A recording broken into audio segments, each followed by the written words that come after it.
In the 6th century BCE, in the sun-drenched land of Sicily, then a Greek colony, ruled a tyrant named Phalaris, whose thirst for power was matched only by his cruelty.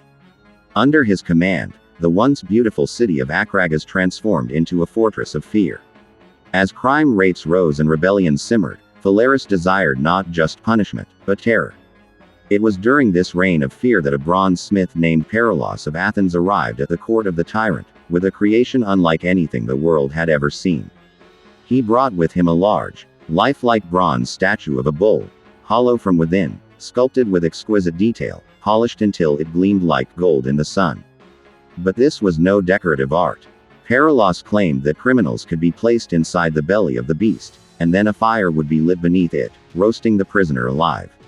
To add to the horror, he had designed the bull with a series of tubes and acoustic chambers that would convert the victim's screams into the sound of a roaring bull. It wasn't just execution. It was theater. Pain, transformed into spectacle. Phalaris, intrigued yet amused, asked for a demonstration. And here, history took one of its darkest turns. According to ancient sources, Perilaus himself became the first victim of his own creation. The tyrant, either disgusted by the sadistic invention or simply unwilling to leave a potential rival alive, ordered Perilaus to crawl inside the bronze bull. He was locked in. The fire was lit, and soon, his muffled screams echoed through the pipes, emerging from the bull's mouth as ghastly roars. The watching court gasped, mesmerized by the mechanical cries of the burning man. When the bull cooled down, Phalaris had Perilaus's scorched body thrown off a cliff. But the brazen bull had passed its test. It would live on, used to incinerate rebels, traitors, and enemies of the state. And for centuries, it remained the most diabolical method of execution ever conceived. The brazen bull wasn't just a machine of death. It was psychological warfare. Victims weren't simply executed. They were humiliated, dehumanized, and destroyed publicly, with a terrifying symphony of screams for an audience.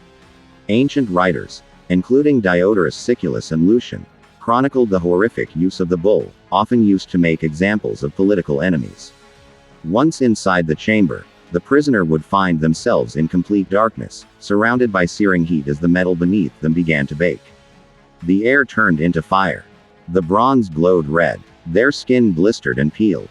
Muscles tore, organs ruptured, and breath turned into ash. Every agonizing second was transformed into the grotesque roar of a mechanical beast, filling the square with sounds not human, but demonic. The outer beauty of the bull, with horns polished to mirror shine and eyes that glowed from the heat, created a disturbing contradiction. People described it as an artwork of evil. And Phalaris, always delighted by horror, would sometimes offer incense at the bull's feet while a human being cooked alive inside, as if honoring a god of cruelty. It is said that after death, the victim's bones were collected, now turned to ivory white, polished by fire, and displayed as relics of justice. Later rulers and emperors across the ancient world adopted the bull for their own sadistic purposes. In Rome, it was used under the persecution of early Christians. Saint Eustace, a Roman general who refused to renounce Christianity, was executed inside a brazen bull with his wife and 2 children.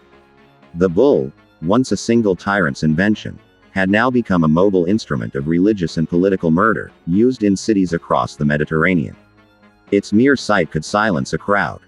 Eventually, Phalaris himself fell to rebellion, captured and, in a dark twist of fate, executed in his own brazen bull.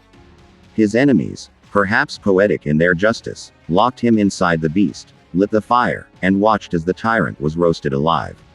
Some say it was the ultimate punishment. Others say it was just the beginning of a legend that never truly died. The bull itself vanished from records not long after, likely destroyed or buried to erase its dark legacy. But its name lingered in whispers, in scrolls, in nightmares.